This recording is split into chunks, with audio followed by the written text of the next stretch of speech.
Gaelic Games in Congress, Larry McCarthy, has been elected as the president-elect of the Gaelic Athletic Association. This will be from next year. He's going to shadow John Horan for the year. Also in the Premier League today, we've got Brighton and Crystal Palace as goalless at the moment. Leeds leading 1-0 away to Hull City.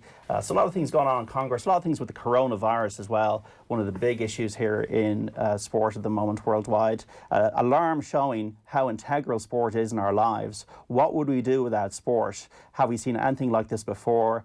Probably 2001 foot and mouth. That's the closest example that we have. What are disruptions like for a player? You know, how do broadcasters adapt? This is like a huge issue in the world at the moment. Will Ireland-France go ahead? Will Cheltenham go ahead? Will the Premier League be finished? We saw one report that Liverpool might not be crowned champions if the Premier League season was halted. Can you imagine the outrage? The Pro 14 as well looking like a bit of a tricky situation. So we got a Saturday panel here. David Kelly from the Irish Independent, Chief Sports Analysis Writer, and Sarah O'Donovan, the former camogie and Dublin ladies player. Guys, how are we all getting on? Good day. Good, thanks. Not sneezing, so all's good so far. It just shows how important sport is with this coronavirus issue, that if we didn't have sport, what would we have?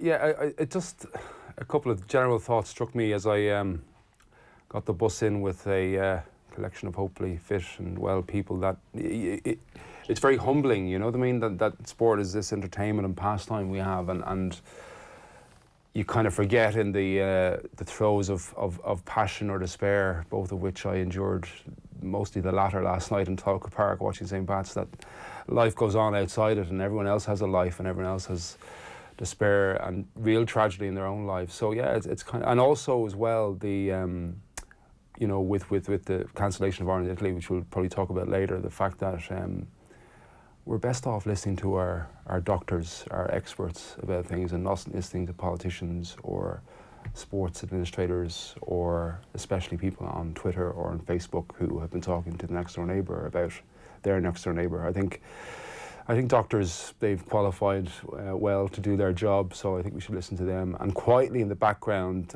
it seems they've been doing their work, and they're not frustratingly for journalists, they're not submitting to the news cycle. They're just busily and steadily and stealthily doing their job in the best interest of public health and safety. And I think that's all that matters, really. Also joined on the panel by Michael Lyster, the legendary broadcaster and former Sunday Game host. I have to always introduce legendary broadcasters by calling them legendary broadcasters. Michael, I'm sure back in the day, in 2001, for example, you as broadcasters had to adapt to the foot and mouth crisis. That's the only thing I can kind of think about that's comparable at the moment to the coronavirus threat. Yeah, I guess it's not really comparable because the foot and mouth was a very specific thing that everybody understood and knew what it was. And also Irish English only. Exactly, yeah, and knew it had to be contained and why it had to be contained. This is a completely different ball game altogether. We don't know where this is going, and we don't know this disease. And therefore, there's a huge amount of uncertainty surrounding all of this, which is leaving everybody kind of in a... And the thing about it is, as each case progresses, and unfortunately every day we're seeing a few more around the globe, where does the line get drawn? And the line maybe doesn't get drawn at all. Maybe it's just simply a case of having to push out. We've had the Ireland-Italy match postponed. Is there a possibility that the Ireland-France match is going to be postponed? Yes, there is. Of course there is. Champions League soccer, Europa League, etc. Anything with the European or international dimension to it. But the thing about it is, because there are no rules and regulations about this, because the medical experts are dealing with something new, in 2 weeks' time, the first Formula One race of the season is due to take place in Australia. Ferrari, northern Italy, from Maranello, just outside Milan. Are they going to show up? Yes, they are. Why? Because Formula One can't afford not to have Ferrari there. So, and Ferrari said a few days ago, oh, we have taken measures to kind of counteract this. What measures? I don't know, if you know. But as I said, this is new territory for everybody. And as Dave said there a moment ago, we just have to go with the flow here because we don't know any different. So we'll have to just wait and see what everybody tells us. I suppose as a player, it's structurally not knowing when your next game is going to be or how you're going to prepare for it. That's very difficult. I was saying earlier about the Kerry hurlers and having mumps at the minute. You know, they've gone 4 from 4 in their league campaign this year. They're top of their league. Antrim are second, having won 3 games. And now Kerry have to play Antrim, and Kerry are without their best players because of this mumps breakout, and they're dealing with it on a much smaller scale, but it's very affecting because they've obviously been training since November. Yeah. You know, it's going to impact. I was talking to Peter Mahoney yesterday. I mean, the Irish team they obviously know Italy's off, but they're actually training as if the Six Nations is still continuing. Oh, they have to. I mean, because they have the whole GPA and everything nutrition-wise, they have to keep on doing what they're doing. So they're going to turn the page now towards France next week, and they have to. Because their lives are structured. They have a routine. You have to just keep everything as normal as you can in a slightly abnormal circumstance. I was talking to a good friend of mine the other day who's a massive Liverpool supporter and a member of the sports media, Vincent, and he said to me, this would be just typical now. The 1 year that Liverpool are going to win the league, it'll probably be called off. So. Well, there's no provision as well for that, I don't think, with the Premier League, and there would be absolute outrage if Liverpool didn't win this league or if it was just halted or avoided. Oh, would there? Oh, gee, I'd be broken-hearted if they didn't win. I have to be honest, for a lot of people. As a Manchester United supporter. The sports calendar doesn't allow for any wriggle room at all because of the nature of the season. That's the problem we have with Ireland-Italy, which, I'm not a betting man, John, but I don't think that game is going to get played. I mean, I think this... Even in October, no? I think there's a serious possibility. For financial reasons, possibly, yeah, because as I say to Sarah outside, I mean that game is going to cost a few million euro for the RFU if it doesn't take place in Dublin because. So they won't even have the insurance to cover that if it doesn't go ahead. I guess they'll have an element of insurance, yes. But in terms of how much they're covered by this, I'm not too sure. But just in a sporting context, I could see. I mean, England-Italy, we'll know on Monday evening when the rugby meet, but I can't see England-Italy happening. No, I can't see at all. So, I mean... Pro 14, what's going to happen there for the rest of the season?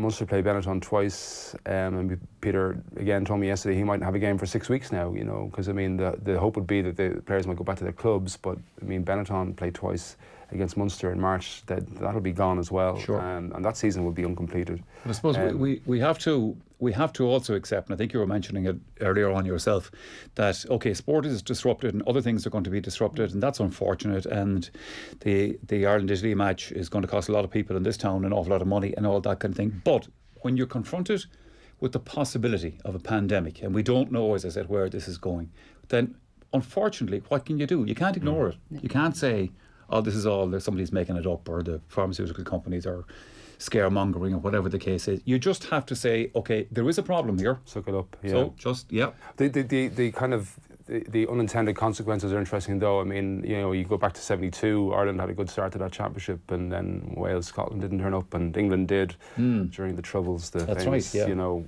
We're not very good, but at least we turned up. John Pullen. Ireland could have won that championship, didn't. 01, they had a good start, and the delay of that campaign meant that it was just a summer of intrigue. I mean, the Eddie O'Sullivan, Warren Gatland kind of show was beginning. Gaddy made a few changes for the Scotland game. Guy Easterby, Kieran Dawson, Jeremy Davids came in. Scotland humiliated Ireland. Ireland recovered, hammered Wales, beat England, but there was an element of, can we trust Warren Gatland? He's very young. Mm-hmm. And ultimately, I mean, he was hoping to get going till 03, but he was chopped, later that November after the famous New Zealand game, and 99 again. I mean, you could argue Ireland didn't qualify went into the playoff against Turkey because the games were shoehorned in after the Yugoslavia stuff, the Kosovo bombing. Bertie O'Hearn had to get involved, and he didn't really get involved, but he withdrew the visas for Yugoslavia. The game had to be postponed. The FAI were kind of left in a lurch. I mean, I remember Bernard Byrne talking to people in UEFA about flight paths, and they were saying, like, what about Dublin Belfast? And he was like, well, the Troubles finished a while ago. And that campaign ended up weirdly as well, and Ireland were done in Croatia and Macedonia late on when games are concertina together. So Andy Farrell is starting off with Ireland. You don't know how that's going to work out. And mind you, it has to be said, Dave, the way Ireland played against England last week, it'd be just as well if they didn't play the other two matches in it. Well, some would argue that, but Italy could have been a perfect one to get back on the horses as well. So it's you know, they're playing the under-20s on Friday. I mean, they might have to have another hit out against the 20s again. Do they release players back to the clubs? It's a tricky one, you know. You don't want to be going to France after a month cold and again having come off a shellacking against England, you know. Mm-hmm. On a much bigger scale, though, the Olympics is coming up on the 24th of July, and at the moment, qualification for the Olympics is being affected, and I think that's a much bigger issue than the Six Nations. And I think, you know, in terms of players' performance and preparation over the last 4 years, now it's coming to a head, and that's much serious. Once every 4 years, even just to get to a final, and that could be their only. I mean, I was chatting to somebody about it yesterday. I mean, there is a good chance, a bit like Rio, that, you know, the Olympics is an event you can have almost literally behind closed doors or in an empty stadia. I mean, look at the stuff that's gone on in Baku and all these horrible regimes where sport is just taking place without people there. It's because it's all about money. It's the TV. Olympics is a TV event. So I think the Olympics... Is Kelly Harrington going to say it's a TV event? You know, in terms of players' preparation, I really think you have to look at what they're giving up. So that's a bigger thing than the commercial aspects again, going back to what I was saying a minute ago about the fact that because there are no rules about this thing, because we really don't know what we're dealing with. At the moment, the Oman Golf Open is on in Muscat. This is an international event. I mean, players have come from around the world to take part in that. There has been no question of it being called off that I've seen. Well, it's taken part, so obviously it hasn't been. So it's like there's one rule for one. What happens, going back to the Formula One, I'm wondering what's the possibility that the Australian government might step in and say, sorry guys, we're not having this race, there's a problem here. You know, it's like everybody is kind of twisting in the dark about this and hoping it goes away. You're right, Michael, because I think the coronavirus is a new strain. There's no vaccine for it and there's no cure for it.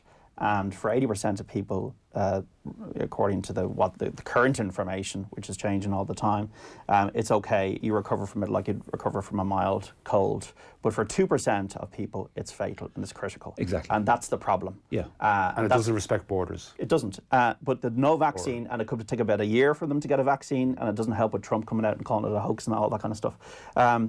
And therefore, you know, everybody is very certain until another hour's time when they decide, okay, no, we're not certain now. Gianni Infantino's come out today, the FIFA president, and said we can't exclude any possibilities regarding, is Ireland-Slovakia going to happen next month? Is Cheltenham going to happen? Everybody's very sure of it. Of course they're sure. They're sure because they need the money to host the event, and also they need the beauty of the event as well. It's interesting what Dick Pound, I asked Peter Sherrod, the boss of the Olympic Federation of Ireland during the week, will the Olympics go ahead? They're very confident that it will. Maybe heat throughout the spring and the summer will help.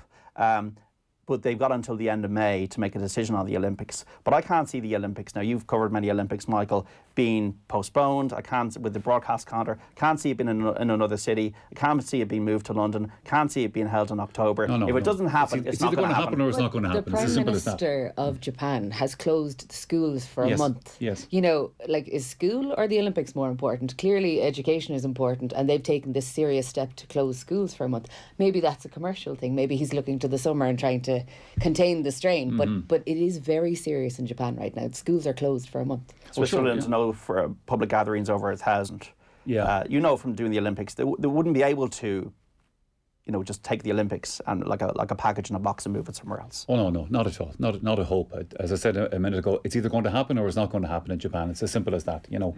But again, we're all in the same wait and see mode and kind of keeping fingers crossed that it doesn't come here or come there, whatever the case is, and there's no guarantees. I think this is just a step-by-step process and see where this goes. Unlike the Ebola virus, which was potentially very serious when that happened a couple of years ago, it was pretty much contained and they got on top of it reasonably quickly. This thing is spreading as we go along and has been for the last couple of months, so watch this space. Are you scared? No, not personally, but what scares people is uncertainty, and that's what I alluded to at the start, in terms of you know, uncertainty and inaccuracy, and there's been a lot of inaccuracy, and I'm not blowing a trumpet, but I don't think the media have been at fault for that inaccuracy. I think social media and just general gossip, which is again a natural thing, and I'm not going to kind of slate gossips. That's what everyone does. I mean, you know, have you heard about the guy around the corner? And if you, I mean, to allude to it, I would possibly add to it. But I heard it on a radio station yesterday.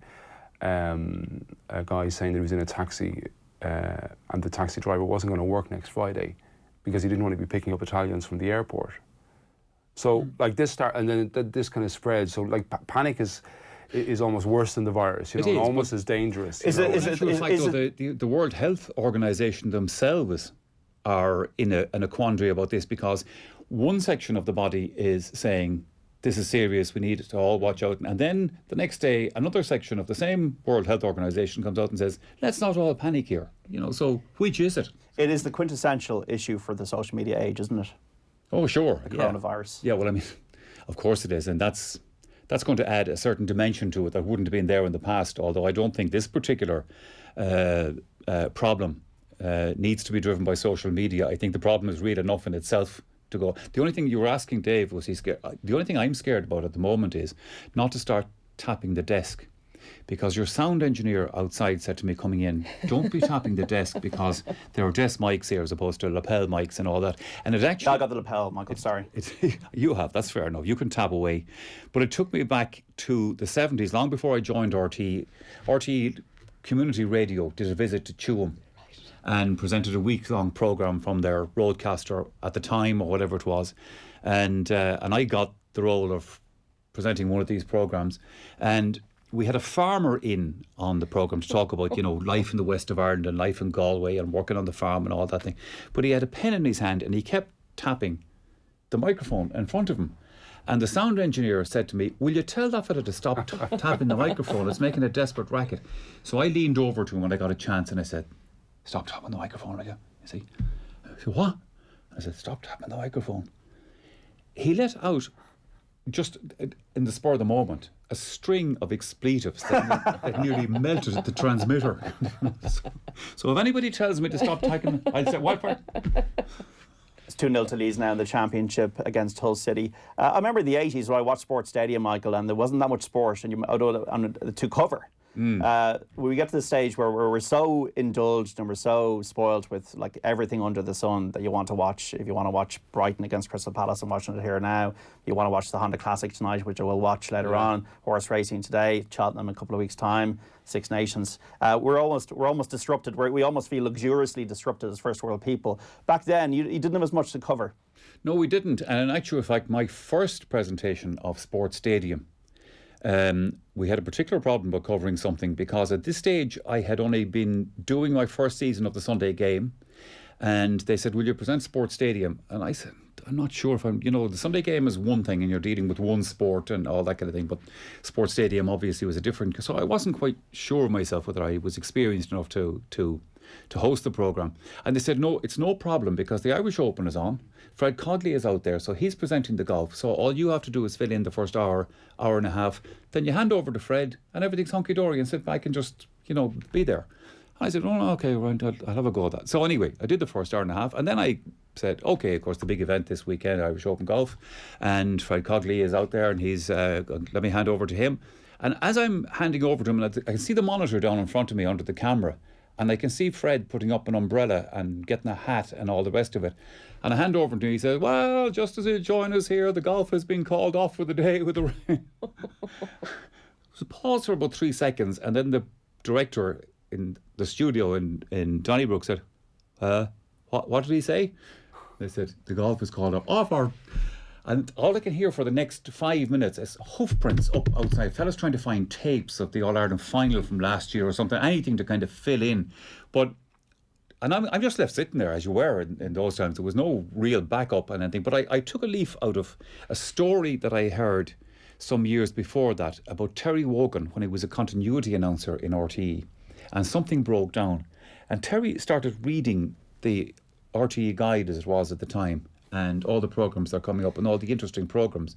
And I just said to myself, so while I get the opportunity, let me tell you about the sport coming up on RTE during the week. How long did you get through? It felt like about 10 hours, but I'd say maybe about 10 minutes. 10 minutes. Yeah. But it's funny in this new world that we're living in, and obviously we don't want to be facetious about anything here, that this is a very serious issue. Public health is the most important thing. It could be a case that we're looking at Indigenous sport for the moment. GAA Congress is on, Sarah.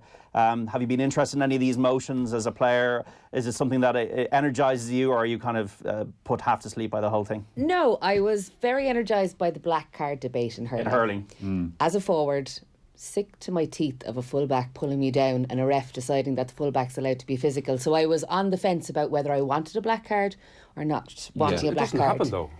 apparently, we've been told. Well, 89% of the players have come out and said they didn't want a black card, so I was obviously in the minority. Now, thinking about it, I would want my full back to be as tough as she could when I'm up at the other end. So you have to kind of measure it that way. Yeah. I suppose what I'm looking for is consistency of refereeing, and the black card was probably one of those things that they thought might allow consistency, because I don't think there is consistency. I was in Páirc Uí Chaoimh last Sunday with my granduncle. He came over from Birmingham to see the game. His first time in Páirc Uí Chaoimh to see Limerick and Cork. And the two of us were exasperated by the end of the game. Like, so many frees for Limerick, for Cork. The game was so stop-start. There was one moment of real excitement when Owen Cadogan left a shoulder. Tyson Fury wouldn't have got up, genuinely.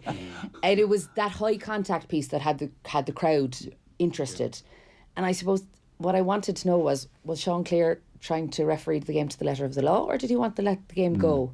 And that's what was frustrating about it, was the consistency of the game. I think the problem, obviously, with Gaelic games in terms of trying to referee them is Gaelic games, hurling and football, are both so fast compared to a lot of sports that the ref is under pressure all of the time in it. And now, of course, there are the eyes looking over your shoulder, be it television or social media, or whatever the case is. Travelling faster now. Oh, well, of course, that's exactly true, yeah. But one of the problems that I see in the GAA and the rule that was brought in last night, the back pass to the goalkeeper if the ball's been kicked out to you and all these things are fine.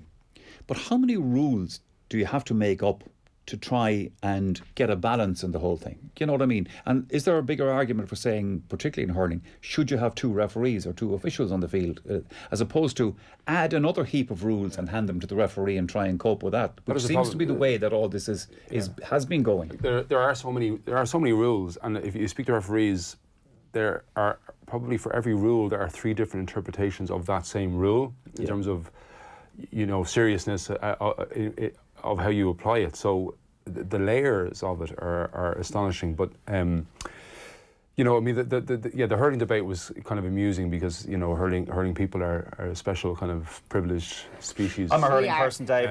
So be careful now where you're going. So am I. I was at the county final, but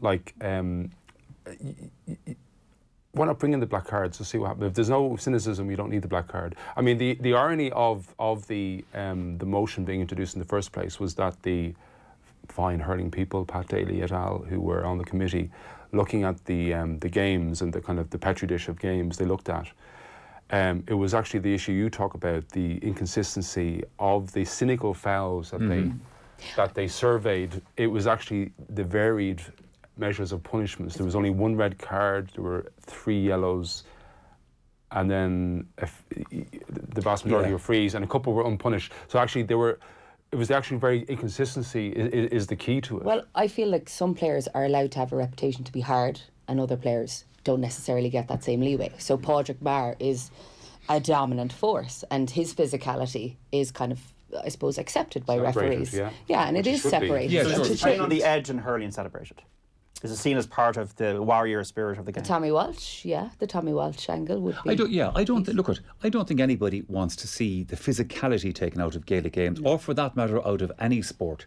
One of the big issues in Gaelic games, more in football than it is obviously in hurling, is the pulling and dragging that has gone on, and this especially late on. Yeah, and it would drive you to drink. Michael Murphys, the Joe Cannings. Nobody wants to see, as you said, one fella hitting another fella a belt of a shoulder or a good clash kind of thing, because if you're man enough for it, you can stand up to that, or not, as the case may be. But it's the pulling and dragging, and as you said, Dave, the cynical trying to stop. At least in hurling, that can be punished, because if you're 70, 80, 90, 100 out, a point will be scored from a free. Sure, exactly. So it's more. Yes, but back to the motions. I mean, in terms of rules, you mentioned the back pass rule there, in which again will. Okay, you mentioned it. There'll be a couple of mentions on Twitter. It'll barely get mentioned this weekend, and there might be something in the Sundays tomorrow, as they've had a day to digest it, or possibly a Monday. But I can guarantee there will be a blazing row after one of the championship games.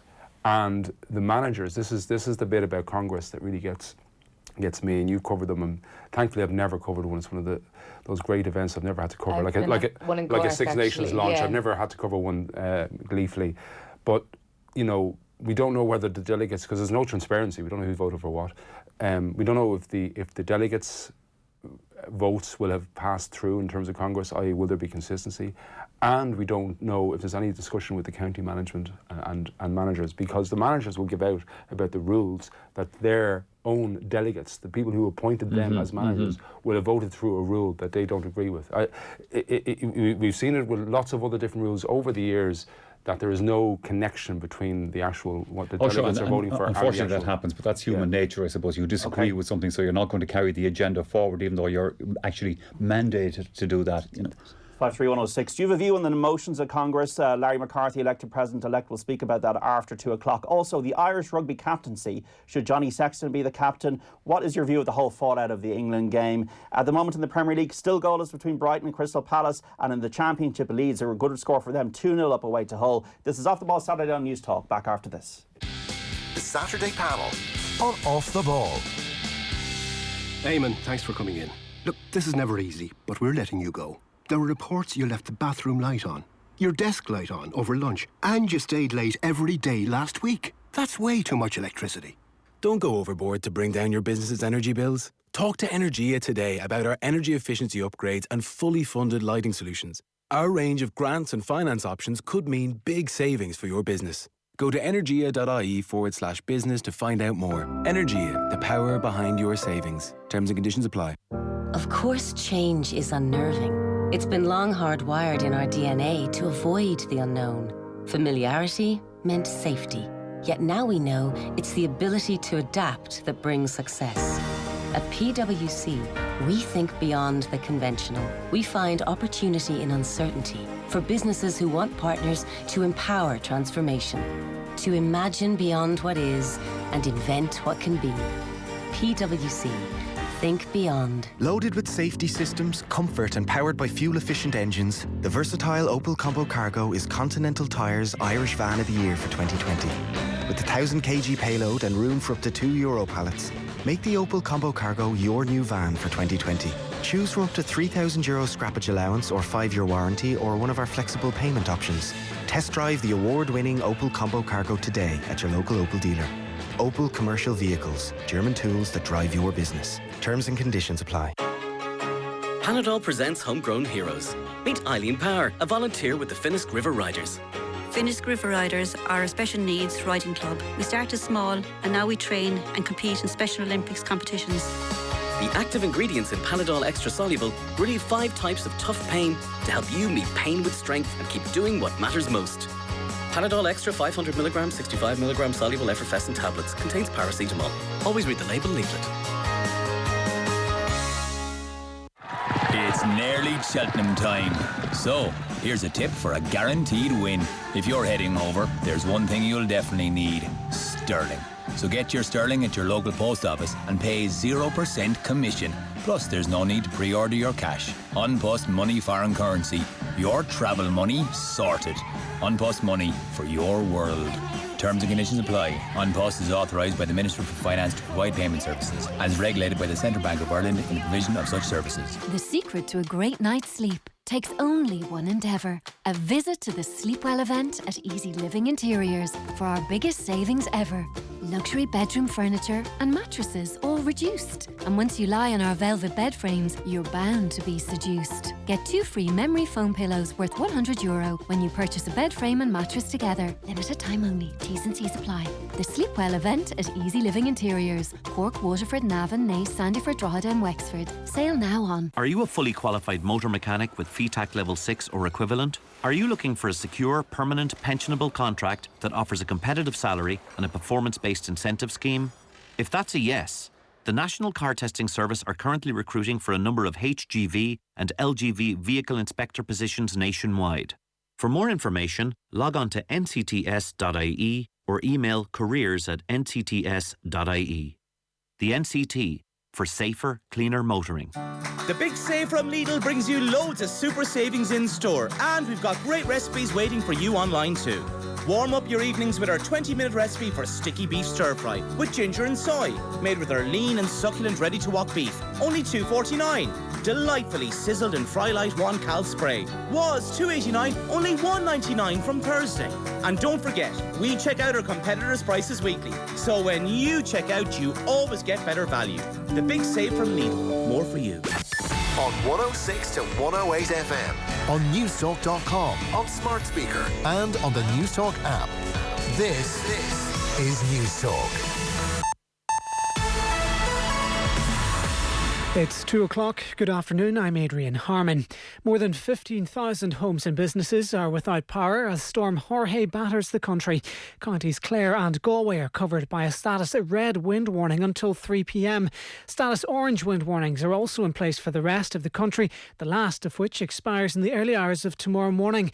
People are being advised not to travel during the alerts unless absolutely necessary. The ESB's Derek Hines is also warning people to watch out for fallen wires. We're asking that everybody stays safe by staying clear. If they see any fallen trees or any fallen wires, whether or not they believe them to be electricity wires, to ring us immediately. The United States has signed an historic peace agreement with the Taliban aimed at ending America's longest war. It means US troops will withdraw from Afghanistan within 14 months, but that'll only happen if the militants stick to the deal's terms and prevent terrorists operating in parts of the country they control. 3 people have died and a young man has been seriously injured following an early morning crash in County Louth. It brings to 5 the number of people killed on the country's roads in the past 24 hours. Trevor Keegan reports. The tragic weekend toll began yesterday evening when a man and a woman in their 60s were killed after their car collided with a jeep on the N55 in County Cavan. This morning, 3 people died when 2 vehicles crashed at 2:15 on the N1 at Carrick-Carnan in County Louth. A young man in his 20s was taken to Our Lady of Lourdes Hospital in Drogheda with serious injuries following the crash. Another man, also in his 20s, has been seriously injured after he was hit by a truck on the N54 between Monaghan and Clones at around 11:15 this morning. And finally, the HSE says the risk of catching coronavirus is still low. However, it's advising people to be aware of precautions currently in place, like washing hands and being careful when they cough. It comes as a woman in Belfast recovers at home after testing positive for the virus on her return from Italy. That's it for now. More in an hour. Newstalk weather. Thanks to the AA. Great value annual travel insurance that covers you even before you go. Very strong winds today due to Storm Jorge. There'll be heavy rain with some sleet and snow showers also. Cold with highest temperatures of 5 to 7 degrees. And now you're up to date on Newstalk. Off the ball. This is Newstalk.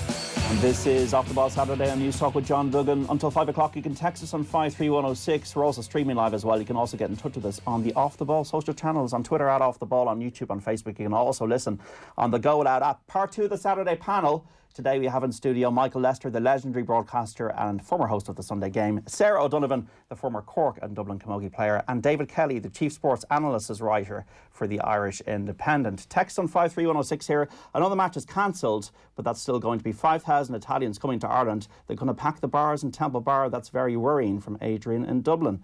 Look at the States. Labour strikes meant no pro seasons played, no champions, no TV money. The world went on. This virus is similar in many respects. It will play out. This is the coronavirus. Don't know who said it, but it sums up the situation well, that sport is the most important of the least important things in life. I heard Babs during the week complaining about the weight of the slitter. He was completely right. I played when hurling was tough back in the 90s with Clarecastle in County Clare, and the ball we played with was ideal, whereas now it's far too light. That's from Cullum. And a question from Michael here from Anne in Salt Hill. What ground did Michael hate, or would he hate to stand out in broadcasting for a GAA game? Think of a dirty, cold, miserable day, Michael, like today, probably. Salt Hill. Well, funny that it's coming from Salt Hill. Salt Hill. There you go. It was. From every point of view, and I've been going to Salt Hill since I was a child. A, because of where it is, and B, the traffic scenario in Galway generally and in Salt Hill on match day in particular. And I saw it even quoted during the week, the debate about this ring road proposed around Galway and all that. And somebody from Ballyhon is complaining that they were going to a Galway Mayo match recently in Salt Hill and took them 3 hours to get to it, which I can well understand.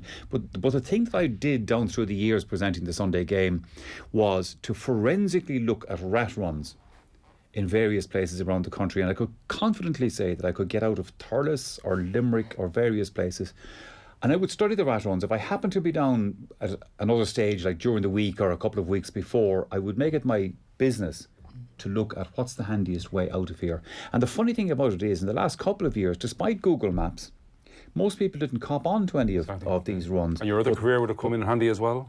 Yeah, a bit of that would help, yeah. But you would try not to rely on that too much, more on your sussing out the back roads and the maps and all that. The one place, if you were looking at it for a month, that you couldn't find a handy way out of is Salt Hill. Yeah. There you go, Anne. That's your answer for you. The Johnny Sexton debate about captaincy, Dave, I know you read a lot of rugby. Is it more, to me, it's clouding the bigger issues here, which I think there needs to be a transitional phase in Irish rugby. There needs to be an overhaul of the team. James Ryan, to me, is the only certain forward that would start. We need to stop fretting about World Cups and seedings and all this kind of thing. I know money is important, but would you think that the Sexton thing is the biggest issue at the moment, or is it the overhaul of the Irish rugby team that Andy Farrell needs to instigate, or do you think we're maybe overreacting to the Twickenham defeat?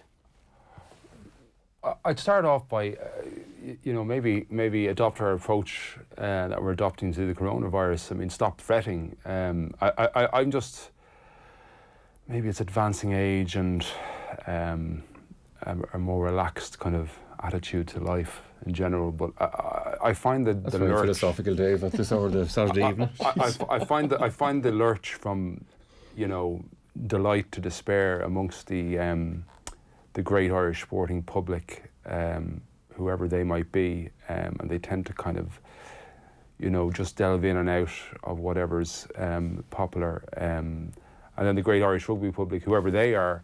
I find it kind of amusing, we beat Scotland in the first game, Andy Farrell's first game. I mean, he's the first Irish coach in over a decade to have a Six Nations game as his first game, beat Scotland.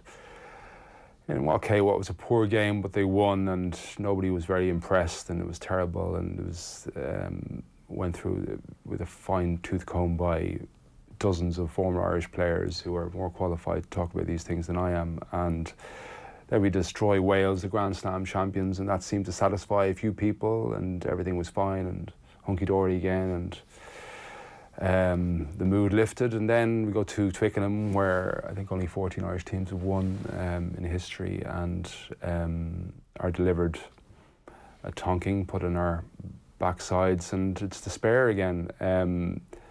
And we would have destroyed Italy if the game had taken place, and I don't know where the mood would have been then. So I find that kind of inordinate kind of frenetic kind of attitude to the fortunes of the rugby team. I don't know. I find it unusual. I do remember the 80s and 90s, and there used to be the kind of 3 or 4 internationals a year, and it was like Ireland would invariably lose, and it was like change a load of players, and then they might win the odd game, and that was kind of the discourse. And I just think now everybody's an expert, and everybody thinks that Johnny Sexton is the worst captain ever. He's a terrible player, and he should retire. And Peter Mahoney is lazy, and James O'Ryan should be, the bus driver and the captain and the pack leader and making the tea. And I just don't buy it. I just think Ireland are in transition. Let them have a bit of room. Let them have a bit of breath, and it'll happen. There's a lot of good young players coming through. It'll happen eventually. I think, Dave, the real problem here began with the season before the World Cup, when Ireland were playing extremely well. I mean, looked incredibly well balanced and disciplined, and had a great year. And at that stage, we were probably ready to compete at World Cup level. And then at the end of the year, we played New Zealand in really what was a challenge match, certainly from the New Zealand point of view, because they were ready to get on the plane to go home. And okay, we beat them, and there was great joy and celebration. But when you start thinking about winning a World Cup and you're all still 7 months away from it, a lot of things can happen in sport. And of course, we had a bad World Cup, which was just the way things played out and all the rest of it. The new championship season was going okay, as Dave said, for the first 2 games. We beat Scotland. Okay, we didn't play particularly well, but we beat them. We played well against Wales and beat them. And then everything seemed to be back on track again. And then the England match, just the whole thing unravelled. But credit here to England. England were just so much better than us. Okay, Ireland did things wrong, and Johnny Sexton did not have a good day at the office, as the saying goes. But you have to sometimes allow for the fact that your opponent is actually immeasurably better than you on the day, and England had their tactics dead right and everything about it. So it was a bad effort from Ireland, but that doesn't define where Irish rugby is at this particular time. By the way, on a slightly different note, if you haven't read Matt Williams' column in the Irish Independent today, and you've bought the Irish Independent, do read it. It's actually a great read today. It only partly is about the actual match itself, but it's about his trip over from the plane. I guarantee you'll take a great laugh out of it. If we didn't have social media, would it be a lot calmer, the appraisal of the Irish rugby team at the moment? I don't know about that. I think of course, social media feeds so many of these things these days. But if people weren't on social media, they'd be talking about it in the pub or talking about it in the shop. But you wouldn't have that megaphone or amplification. No, you wouldn't have it, but that wouldn't mean that it wasn't there, John. It's also, always been there. It just has a new platform. Yeah, and in fairness, newspapers aren't immune from this either, and we've got our own couple of controversial columnists, and I would have said one or two controversial things. I believe I've been told in the past. But even on this station, Ron O'Gara, again spoke about Jonathan Sexton's captaincy, and we know about their professional rivalry. And Johnny Sexton, kind of with a slight little barb, said, "I thought he was coaching La Rochelle." It was actually on. It was on off the ball, but Ronan does a lot of stuff as well at the moment, and. So it's not just social media, but social media does create a lot of noise. And we had some horrendous stuff last week. The personal abuse of Jonathan Sexton, which. Well, can I just stop you there? In terms of the actual captaincy, what are you asking Johnny Sexton to do? From my mind, as a player, in the dressing room, looking at our captain, we're looking to lead within. We're not looking to lead everyone else in this country or in the world. I'm looking to lead the players within my team, and if my teammates are comfortable with me as captain, that should be enough. I don't think any of the players who are in the setup could deny the fact that Johnny Sexton was the best player in the world, and recognised as so. You would find it difficult to not recognise his talent, his ability, his commitment to get to the top of his sport. So that is, and also the fact that also the fact that he shouldn't do it on his own. I was talking to Leo Cullen about this on Thursday, and again, he wasn't being explicit because Leo Cullen's not like that, but he was referring to the fact that in Leinster that it seems to be the implicit reasoning he was giving is that there's a better support structure within Leinster. Now maybe that's because it's a week-to-week venture, it's a 52-week-a-year operation almost, whereas Ireland isn't. You flit in and out for kind of intense short periods, but it seems he has more support at Leinster, where Leo Cullen appointed him captain, and Leinster seemed to be going okay last time I checked. Does he get that support with Ireland? Rory Best had a similar problem. Was there enough support for Rory Best as captain as well? And to go back to the England match last week, that one of the big problems about the match was, despite the fact that we were always going to be in for a hard day, we knew that going out there, no matter how well Ireland played, and then just to make a complete hames of it altogether. 2 schoolboy errors at the start of the match that presents them with 2 tries. Unfortunately, Johnny was involved in one of those. There were the kind of things you're looking at and you're saying, I cannot believe they did that. It's been going on for about a year now, and it happened at the World Cup. We had these elementary errors at the World Cup, and maybe the thing about Johnny Sexton is, remember Ian Botham, when he got the captaincy for England cricket, didn't play well, and then Mike Brearley took over the captaincy and they won the Ashes, and Botham was the star player. Maybe it's because he had a bad game and people are saying, well, if he didn't have the pressure of the captaincy, he might play with a bit more freedom.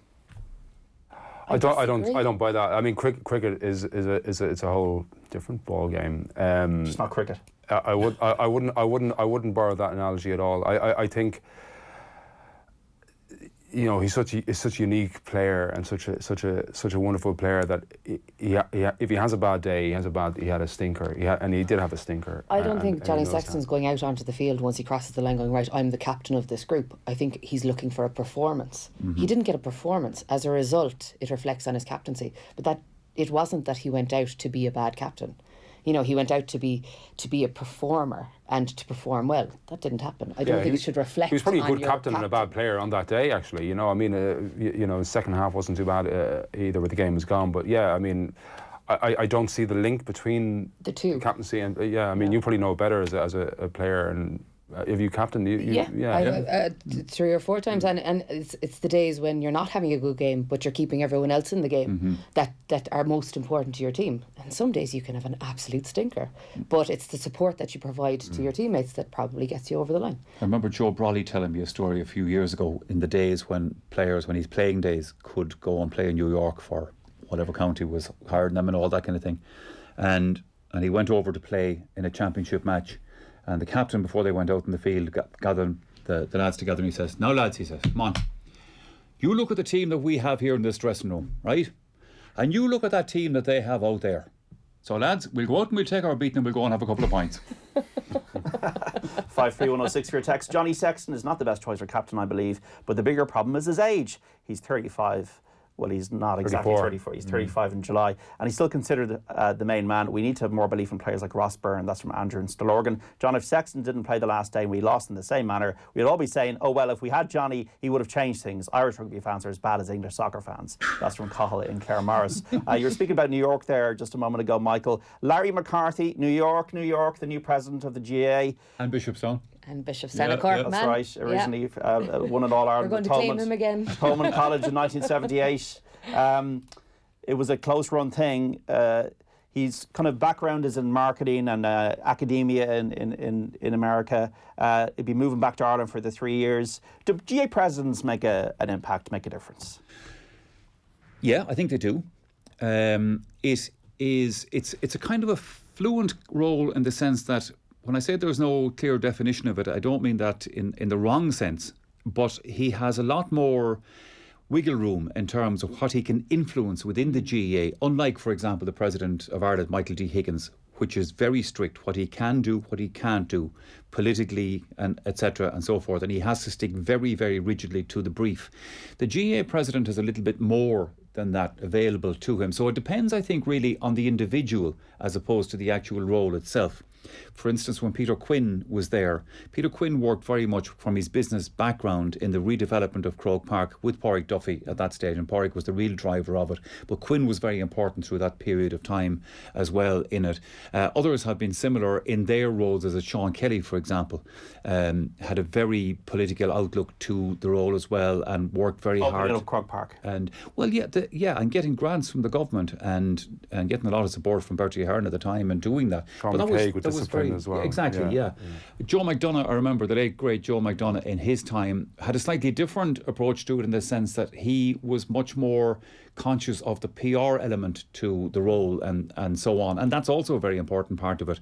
And Joe actually was very good from the point of view of negotiating deals and rights, in the sense that I remember during his presidency, and at that period of time, there was a strained relationship between RTE and the GAA for various reasons. And Joe went in there and he just simply said, when it came to negotiating the contract one year, I remember in particular, he basically said, "We need you when you need us. So let's cut out the nonsense and get this done," kind of, and that was, so what I'm pointing out is different people and different personalities will have different characteristics to bring to the role and how they might see it, for instance. But I think the new president coming in a year's time, he's looked around tougher now for the next 12 months, because of his background, as you said, because of his academic background and his business background and all that kind of thing. He will bring that dimension to it that will be part of the story as well. I suppose from my point of view, looking at John Horan's legacy now, I would contend that he's elongated the GAA season. I would say that I will remember his legacy as that, and kind of marginalising the Fitzgibbon, marginalising the Sigerson. Whether he directly did that or not, I think as a president he had an opportunity to give those competitions the impetus to be important within the GAA, and they've sidelined them, and I'm going to be disappointed for his legacy in that manner. Yeah, do you think, sir, that as a player yourself, that there are too many competitions in the GAA? There's too many unimportant competitions, but the Fitzgibbon is an integral competition. It's a link between minor and senior. As a player, when I was in college playing Ashburn, and Fitzgibbon was on down in the Dyke, we used to go down on a Wednesday afternoon to see Tommy Walsh play cornerback. And everyone used to go down. Nobody did any work in Cork on a Wednesday afternoon when Tommy Walsh was hurling. And that's been taken away. Yeah. And that's what's really disappointing. I think the Sigerson and the Fitz should have stayed, and I think the GAA season could have run from March to August. But all these other competitions at the beginning of the year, be it the Connacht League or whatever cup it is and all that sort of stuff, I mean, do we need them? No. Well, tell Ulster if they want to lose a McKenna Cup. I mean, 8,000 or 9,000 people go to the games. I mean, I agree with that. You know, John Horan's legacy could be the marginalisation of these games. And you know, the two-tier system, which, you know, it's possibly needed, but I think it might not be the correct one. I mean, he seemed to ride roughshod over the fixture rules task force, whatever they call it, with the special congress, and basically went ahead with the two-tier system, which again, the ramifications we don't know of. I mean, the biggest game of the weekend is Kildare-Laois. Is it Port Laois, I think?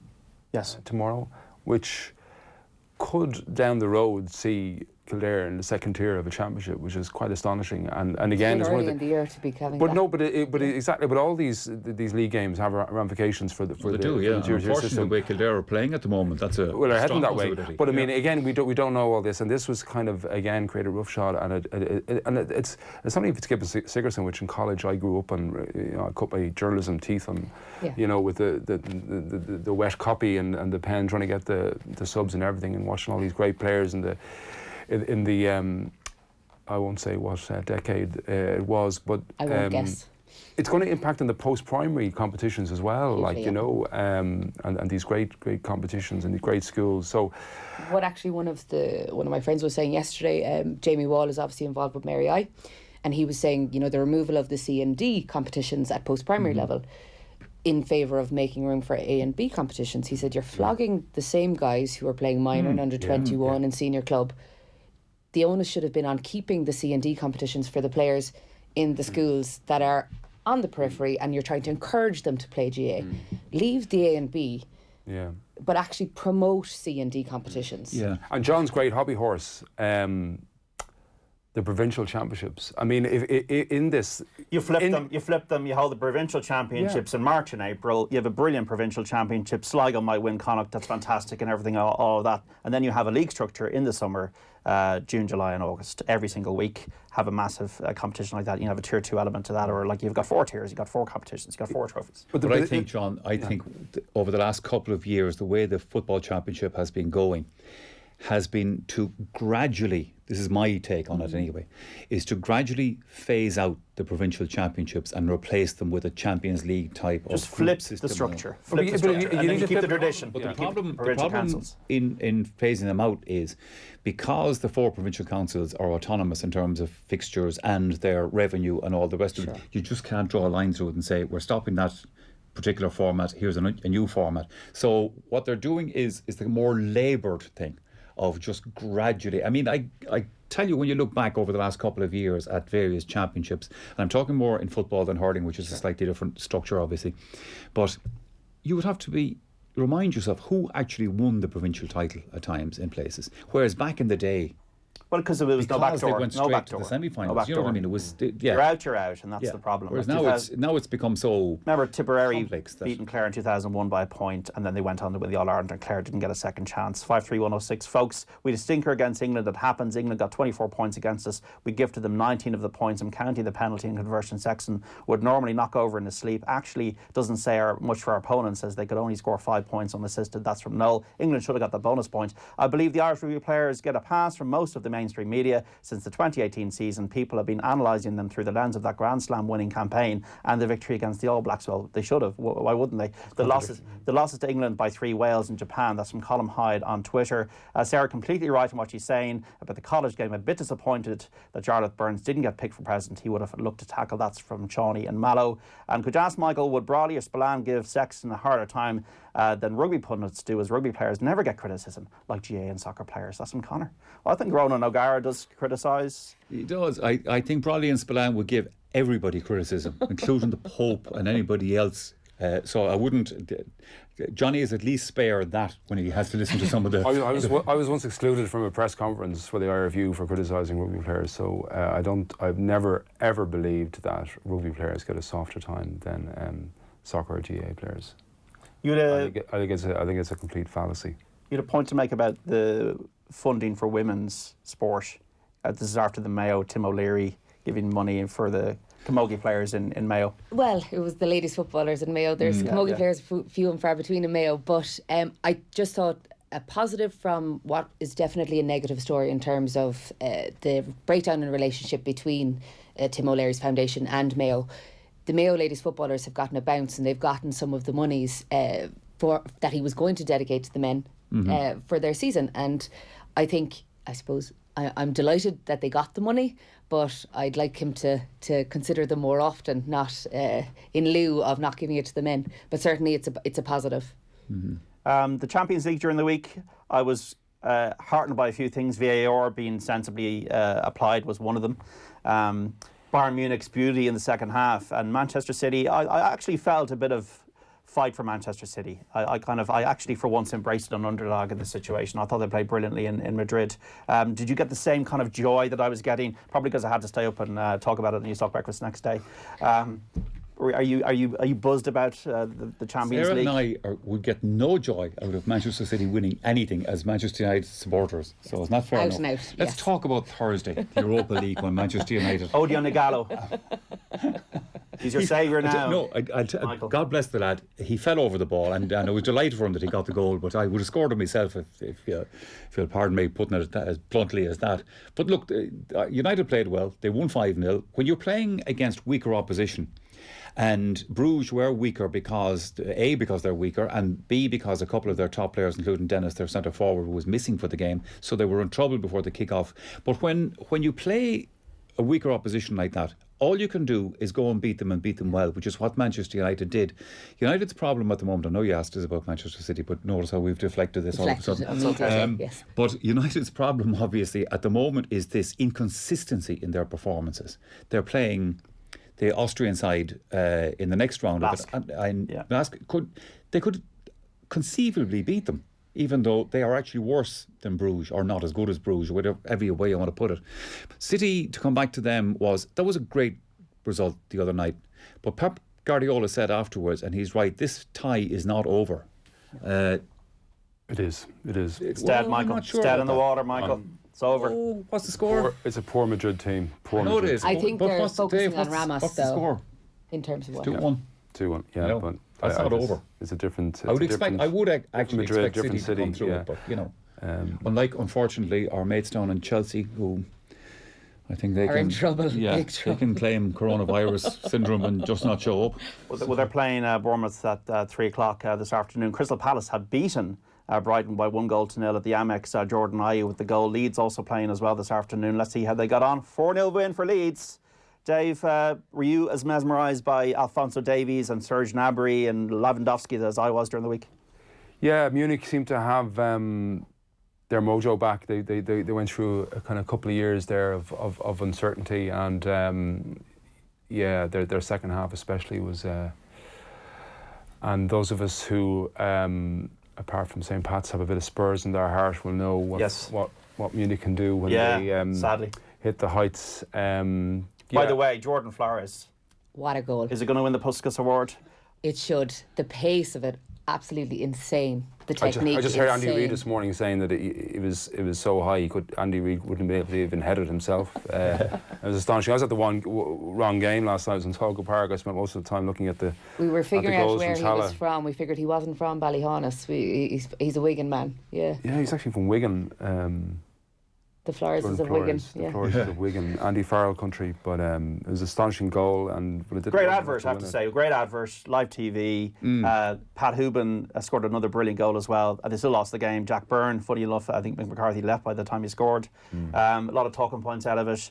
But it is pretty clear that they're going to be the two teams, and the other teams will be kind of fighting amongst themselves and taking points off each other. But it is good to see. I do think the league is in a better place than it was. Yeah, it's a two. Going back to two-tier, those. I mean, you know, those teams will be going to Tolka Park and Inchicore, which are sadly really not fit for purpose in terms of facilities. It's turning into a two-tier league, which is slightly worrying. It's great for that. If you could watch that product, that type of product every week, but that is not the product that you get everywhere. It's just throwing a hair, and Michael D. Higgins showed up in Tala last night. He goes to Inchicore. It's a home game for. But of course, he's is it chairman or president of the Galway United? Yeah, Galway United is chairman, I think. Yeah. When I woke up this morning, that goal had 2.3 million views on Twitter from this morning, or online. So that one goal has Stephanie Roach territory. It definitely is. Yeah. It's amazing to go back to broadcasting stuff. I mean, I was, again, too much of a fair weather person to go out for Bows Rovers on the opening weekend of the league. RTE, who I pay money for every year, got a lot of abuse for not covering the game. It wasn't RTE's fault. The facilities weren't fit for purpose in Dalymount Park to broadcast the game in the high winds. And yet they produced a wonderful effort last night in that game, and you know, the Twitter clip got loads of views. You can't win in the broadcasting game, or probably the media game. I can tell you, Dave, from personal experience, having been hit on the head by a light in. It wasn't Salt Hill, was it? No, it wasn't Salt Hill. The light bulb went off. Actually, it was Tolka Park. In high winds, and not storm level of it, the light came dislodged off its moorings and struck me on the side of the head and the shoulder and all that kind of thing, split my head down here, down the right-hand side. And guess what? Still did the presentation. Michael Lyster, Sarah Donovan, David Kelly, you've been great sports. Thanks so much for coming in today and being on the Saturday panel. Just to finish off, 53106, as a nation we're great to criticise and give out, but it has to be said, today's panel is excellent, informed and articulate, and passing a rough afternoon painting doors at home. Thanks all, that's quality radio. And that was not written by me. This is News Talk, 53106 for your texts. Off the ball on News Talk. Tech Talk with Jess Kelly. This week we're focusing on digital transformation. We hear how simple systems and processes can save your business both time and money. Plus, the country manager of Ericsson stops by to discuss the building of a 5G network and the security concerns around it. Tech Talk with Jess Kelly. Listen and subscribe to the podcast now, or tune in this evening at 5 on News Talk. Nissan is launching their brand new way to drive a brand new car. Nissan Subscribe and Drive is here. Simply choose the car you want, choose 2 or 3 years and pay a monthly subscription fee. No deposit, no fuss, no compromise. Nissan Subscribe and Drive, a brand new way to drive a brand new car. Nissan, innovation that excites. This is a finance offer. Finance is provided by AIB Finance and Leasing. Allied Irish Banks PLC, trading as AIB Finance and Leasing, is regulated by the Central Bank of Ireland. T's and C's apply. See nissan.ie. In this week's Sunday Times, Jeremy Clarkson parks his Porsche and cooks up a storm in the kitchen. Read his no-nonsense guide to home cooking, including a selection of exclusive Clarkson recipes. Pick up your copy of the Sunday Times or subscribe to our 7-day app for €5 a month at thetimes.ie/join. We know what you're thinking. A Monday